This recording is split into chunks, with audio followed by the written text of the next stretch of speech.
най-много мъртви души или не мъртви души, регистрирани един адрес има в Ветрино.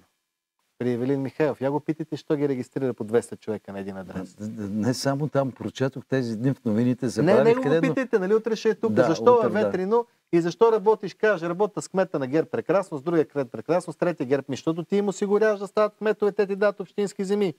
Лъжлю.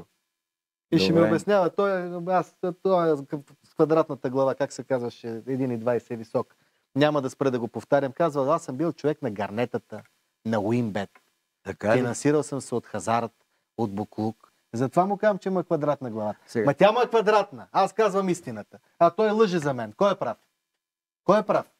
Не му се подигравам. Като ти е квадратна главата, ще ти е квадратна. Като си лъжет за мен, си лъжет. Ивелин, той може би казва нещо друго. Аз го каня на дебат, него. И полковник ги каних миналия път във вашата телевизия, господин Колев. И те ми поиска 1 милион евро да инвестирам в исторически парк. Полковник Марков ми поиска, за да дойде на дебат с мен. Пред вашата телевизия.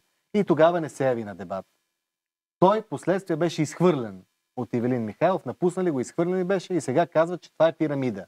На кого да вярвам? На себе си, който аз знам, че е пирамида и го твърди от началото, или на тия мошеници, когато се изпокарат, кога е пирамида? Аз ви обещавам нещо. Утре Ивелин Михайлов ще бъде тук, ще го попитам. Поканете го. Обаче дебата е на български язик.